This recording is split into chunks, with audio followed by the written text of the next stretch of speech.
Dia adalah putra dari keluarga mafia. Seharusnya dia mewarisi posisi ayahnya dan hidup nyaman tanpa beban. Namun, karena teman masa kecilnya mengatakan suka pria yang lembut, dia melepaskan statusnya sebagai putra seorang bos mafia.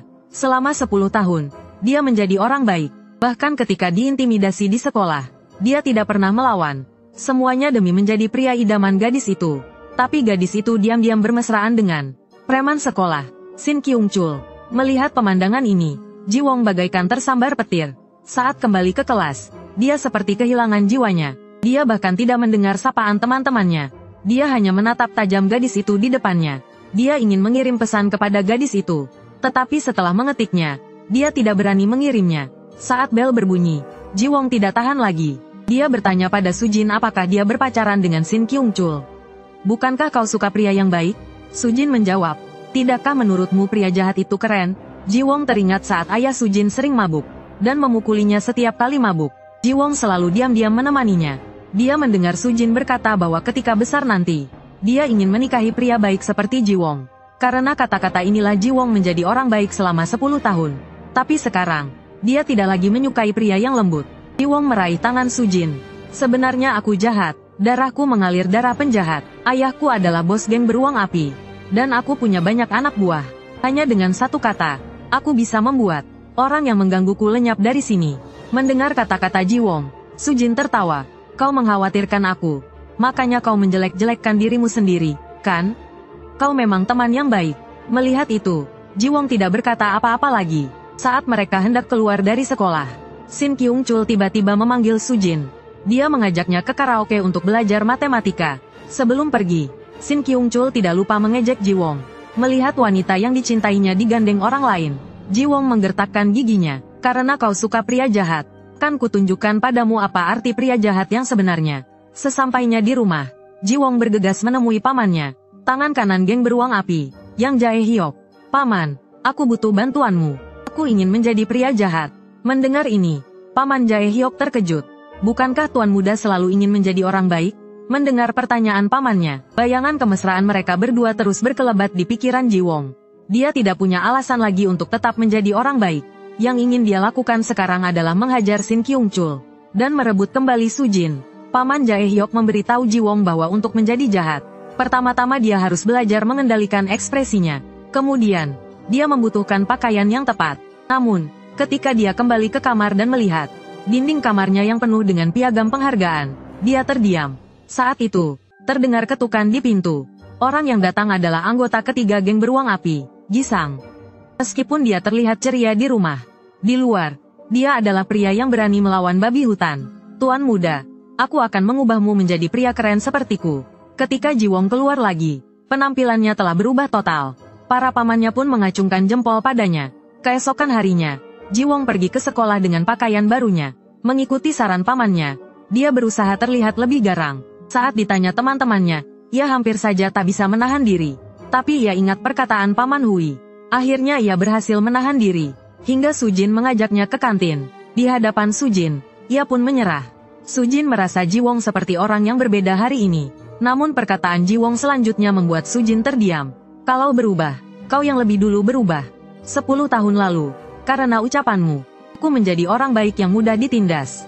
Sekarang, juga karena ucapanmu, aku terpaksa menjadi orang jahat. Tanpa sadar, Ji Won telah keluar dari gedung sekolah. Ini pertama kalinya ia bolos dalam 10 tahun. Tiba-tiba, suara ribut dari tikungan menarik perhatian Ji Won. Saat ia melihat lebih dekat, ternyata itu Kyung-chul, orang yang merebut Sujin. Ia bersama seorang gadis yang tak dikenal. Saat Ji Won penasaran apa yang mereka lakukan, Kyung-chul membawa gadis itu keluar sekolah. Begitu keluar, gadis itu merangkul lengan Kyung-chul. Melihat itu, Ji Won menggertakkan giginya. Jadi Sujin menyukai orang seperti itu. Tak lama, mereka tiba di sebuah apartemen. Gadis itu langsung menolak, tapi Kyung-chul tak mau melepaskannya. Ia menarik tangan gadis itu untuk masuk. Di saat genting, Ji Won mengambil batu dari tanah dan melemparnya ke arah Kyung-chul. Mungkin ini pertama kalinya, ia malah mengenai kepala gadis itu. Kyung-chul mulai panik. Bajingan pengecut yang melempar batu. Keluar kau. Ji Won tak menghiraukannya. Ia malah mengambil batu lagi dan melemparnya. Kali ini tepat mengenai dahi Kyung-chul. Melihat itu, Ji Won menarik Yi Ji dan lari. Mereka berlari 10 km baru berhenti. Untuk menebus kesalahannya, Ji Wong membeli plester dan memberikannya pada Yiji. Tiba-tiba Kyung Chul menelepon. Yiji mengangkat telepon. Belum sempat bicara. Dari seberang terdengar makian. Siapa bajingan yang melempar batu tadi? Masih pakai seragam sekolah kita pula. Ji Wong mengira Yiji akan melaporkannya. Tapi Yiji malah membalas memaki. Setelah memaki, ia menutup telepon. Ji Wong pun mengacungkan jempolnya.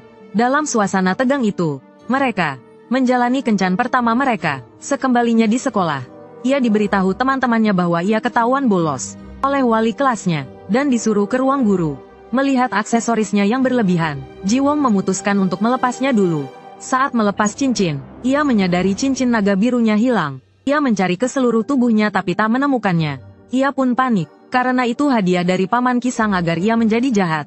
Cincin itu juga pemberian ayahnya kepada Kisang saat muda. Cincin itu sangat berharga dan Ji Wong diminta untuk menjaganya.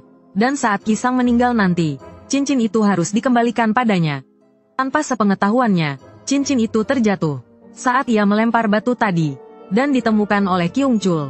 Ji Wong mengira cincinnya jatuh di kelas. Ia pun bergegas kembali ke mejanya untuk mencari. Saat dia melihat sekeliling, Shin Kyung Chul menendangnya dari belakang hingga terjatuh, lalu menghajarnya habis-habisan. Melihat Ji Wong terkapar di tanah, Shin Kyung Chul mengusap dagunya. Saat dia mengepalkan tangannya, siap untuk memukul lagi, Li Yeji muncul di ambang pintu. Aku yang memukulmu, kau bukan laki-laki kalau melampiaskan amarahmu pada orang yang tidak bersalah. Melihat itu, Shin Kyung Chul langsung mencengkeram kerah baju Li Yeji dan hendak memukulnya. Saat itu, Li Yeji teringat seseorang yang ditakuti Shin Kyung Chul. Song Jong Seok yang memukulmu. Kalau berani hajar dia saja. Mendengar nama Song Jong Seok, Shin Kyung Chul gemetar ketakutan. Wajahnya berkeringat dingin. Tapi di depan seluruh kelas, dia harus berani. Kalau tidak bagaimana dia bisa jadi bos? Dia berjalan ke arah Song Jong Seok dan memanggilnya beberapa kali. Tidak ada reaksi. Shin Kyung Chul malah menendang meja Song Jong Seok. Dia juga mencengkeram kerah bajunya, memprovokasinya. Song Jong Seok tidak tinggal diam. Dia membalas dengan tangan besinya. Hanya dengan sedikit tenaga, Shin Kyung Chul gemetar kesakitan. Dia berusaha melepaskan tangan Song Jong Seok. Rasa sakit di lengannya membuatnya mengertakkan gigi. Sebelum pergi, dia meninggalkan ancaman. Tunggu saja kau. Lalu dia menghampiri Kang Ji Wong, mencengkeram kepalanya. Postur anak itu mirip si pecundang ini. Tapi si pecundang ini tidak punya nyali seperti itu. Tindakan ini membuat Kang Ji Wong melihat cincin naga biru di tangan Shin Kyung Chul. Bagaimana aku menjelaskan ini pada Paman Kisang? Saat dia terlatih-tatih memasuki rumah, para paman membungkuk menyambutnya. Tapi sedetik kemudian, mereka terkejut karena melihat tubuh Ji Wong penuh luka dan jejak kaki. Paman Skar berkata, ini penghinaan terhadap geng beruang api.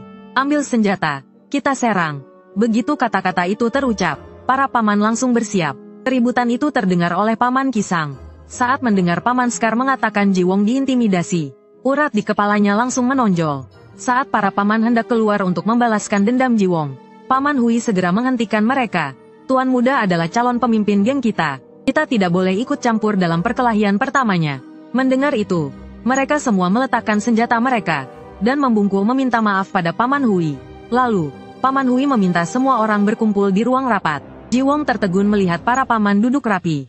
Dia terdiam. Dia berpikir, aku hanya dipukuli. Tidak perlu sampai seperti ini. Tuan muda, apakah Anda yang memulai perkelahian hari ini? Semua orang menatapnya dengan penuh harap.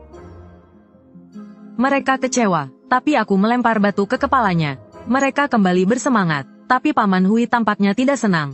Tuan muda, preman harus dihadapi dengan tinju, bukan senjata. Anda dipukuli hari ini karena tidak bisa berkelahi. Tapi darah pemimpin geng beruang api mengalir di dalam diri Anda. Dengan sedikit latihan, dia pasti akan menjadi lebih kuat. Prasyarat latihan adalah membiasakan Ji Wong untuk menang.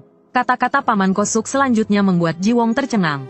Tuan muda, untuk memulai latihan, Anda harus memukul seseorang yang lebih lemah dari Anda. Bagi Ji Wong, yang telah bersikap baik selama 10 tahun, ini bukanlah hal yang mudah. Melihat Ji Wong yang malu, Paman Gisang menghiburnya. Tuan muda, Anda harus terbiasa memukul orang yang lebih lemah dari Anda. Kami juga melalui hal yang sama. Saat itu, Paman Kosuk menambahkan, Tuan muda, Gisang benar. Kami percaya pada Anda. Semua orang menyemangatinya. Keesokan harinya, saat Ji Wong bersiap untuk sekolah, tiba-tiba Paman Gisang memanggilnya. Tuan muda, Anda harus memasukkan kemeja ke dalam celana. Setelah merapikan pakaiannya, Ji Wong bergegas keluar. Tanpa diduga, Sesampainya di sekolah, dia dipanggil oleh wali kelas ke ruang guru. Pamannya dijuluki Madong Seok dari negara Ha. Siapapun di tangannya seperti semut kecil. Bekas luka di antara alisnya adalah bukti pertarungannya dengan babi hutan. Siapapun yang memprovokasinya akan disingkirkan oleh tangan besinya. Tapi hari ini Jiwong harus membawanya ke sekolah. Karena wali kelas ingin memanggil ayah Jiwong. Jiwong takut ayahnya akan menggantikan posisi wali kelas. Jadi dia meminta pamannya untuk datang sebagai gantinya. Karena ayahnya adalah pemimpin geng beruang api. Dengan anak buah yang sebanding dengan Liu Huaqiang. Saat wali kelas melihat paman Gisang, dia hampir pingsan. Dengan gemetar, dia membawanya ke kantornya. Teh Tiewanyin terbaik segera disajikan. Dan mengatakan bahwa Jiwong akhir-akhir ini agak bermasalah di sekolah. Pamannya mendengar dan sangat puas. Membuat wig wali kelas terlepas karena ketakutan. Wali kelas buru-buru mengatakan Jiwong adalah siswa teladan. Tiba-tiba, ekspresi pamannya berubah. Kau bilang Jiwong bukan anak bermasalah? Melihat itu, wali kelas buru-buru mengatakan ada masalah.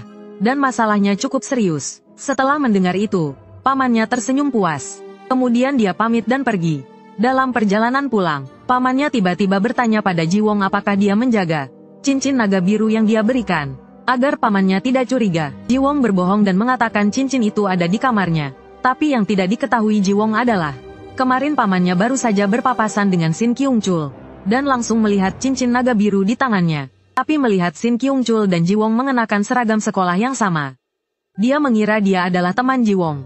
Jadi dia tidak mempersulitnya. Sekarang pamannya tahu Shin Kyung-chul bukanlah teman Jiwong, melainkan orang yang menindas Jiwong. Keesokan harinya, pamannya pergi ke sekolah dengan marah. Dia melihat seseorang yang sangat mirip Shin Kyung-chul. Pamannya meraihnya, tetapi ternyata dia salah orang. Tapi dia memikirkan kata-kata paman Kosuk sebelumnya. Tuan muda adalah tulang punggung masa depan kita. Jangan ikut campur dalam urusan kecil. Lalu dia pergi. Di sisi lain, Shin Kyung-chul sedang memamerkan cincin naga biru yang dia temukan kepada dua anak buahnya. Si rambut pirang mengatakan benda itu kira-kira harganya 2 juta won. Dan dia bisa membantu Shin Kyung-chul menjualnya. Hanya dengan sedikit biaya jasa. Shin Kyung-chul langsung setuju tanpa pikir panjang. Karena dia sangat membutuhkan uang untuk membeli sepeda motor. Tapi dia tidak tahu cincin itu akan membawa banyak masalah baginya. Keesokan harinya, si rambut kuning membawa Shin Kyung-chul ke sebuah pegadaian. Agar terlihat lebih dewasa, Shin Kyung-chul memakai baju kakaknya. Melihat pegadaian yang kumuh itu, Shin Kyung-chul agak enggan masuk. Didorong oleh si rambut kuning. Mereka berdua akhirnya masuk ke pegadaian. Namun yang mengejutkannya, pemilik toko itu ternyata adalah paman Gisang. Si rambut kuning ketakutan dan gemetar. Suara pintu rolling door yang tertutup terdengar dari luar. Selanjutnya adalah waktu paman Gisang beraksi. Shin Kyung-chul gemetar ketakutan. Dia mengira si rambut kuning telah mengkhianatinya. Dan berteriak ingin mengembalikan cincin itu kepada paman Gisang. Paman Gisang tidak menghiraukannya. Malah sambil memegang knuckle duster, dia berkata kepada Shin Kyung-chul bahwa sebentar lagi mungkin akan sedikit sakit. Sebelum Shin Kyung-chul sempat bereaksi, paman Gisang meninjunya. Pukulan itu hampir membuatnya pingsan. Lalu, paman Gisang menjambak rambutnya dan berkata, jaga baik-baik cincin itu untukku. Bosnya akan mencarimu. Kalau kau berani menjualnya ke orang lain, ku bunuh kau. Shin Kyung-chul segera mengiyakan. Tetapi karena melihatnya masih muda dan tidak tahu cara merapikan rambut, paman Gisang memutuskan untuk merapikannya. Shin Kyung-chul hampir menangis terharu. Di sisi lain, Jiwong baru saja pulang ke rumah, dan mendapati semua pamannya membungkuk dengan kepala menghadap ke lantai. Jiwong mengira telah terjadi sesuatu. Ketika dia melihat ke dalam, ternyata ayahnya telah kembali. Alasan para paman di depan pintu membungkuk seperti itu adalah karena Jiwong dipukuli di sekolah. Ayahnya menghukum mereka. Dia juga dengan marah mengatakan kepada Jiwong jika dia tetap lemah seperti ini, dia tidak akan menganggapnya sebagai anak lagi. Setelah mengatakan itu, ayahnya pergi tanpa menoleh ke belakang. Dia membenci ayahnya yang jahat, dan juga membenci kelemahannya sendiri. Paman Wok memberitahu Jiwong jika dia memiliki sesuatu yang ingin dilindungi, maka dia harus memiliki kekuatan untuk melindunginya. Jiwong yang duduk di tempat tidur teringat Sujin. Karena Sujin adalah orang yang ingin dia lindungi. Saat itu juga dia akhirnya memutuskan, dia akan menerima pelatihan dan menjadi kuat. Para paman merasa senang mendengarnya. Paman Wok menyerahkan pelatihan khusus kepada paman Gisang. Dalam perjalanan ke tempat latihan, paman Gisang sekali lagi menanyakan tentang cincin naga biru. Kali ini Jiwong tidak berbohong. Dia mengatakan bahwa dia secara tidak sengaja menghilangkannya dan ditemukan oleh Shin Kyung-chul. Paman Gisang mengatakan dia bisa membantu mengambilnya kembali, jika Tuan Muda mengizinkan. Meskipun sebelumnya Ji Wong sangat ingin pamannya menghajar Sin Kyung Chul untuknya. Mendengar hal ini, Paman Gisang terharu dan memeluk Ji Wong. Tuan Muda, akhirnya kau sudah dewasa. Selanjutnya adalah latihan dasar 3 item. Item DY. D angkat beban. Tes kedua, bench press tanpa beban. Tapi, Ji Xiong bahkan tak bisa mengangkat bar kosong. Hal ini membuat Paman Gisang sedikit kesulitan. Z tes terakhir, deadlift. Saat ini, Paman Gisang sudah tidak memiliki harapan apapun pada Ji Xiong. Namun, detik berikutnya, Ji Xiong menyelesaikannya dengan mudah. Melihat hal ini, Paman Gisang menambahkan beberapa beban untuk Ji Xiong. Tanpa diduga, Ji Xiong tetap menyelesaikannya dengan mudah. Ji Xiong berkata ini sangat mudah, dan dia bisa menambah beban lagi. Hal ini membuat Paman Gisang terdiam. Mungkinkah Tuan Muda? Kemudian, dia mengajak Ji Xiong untuk adu panco.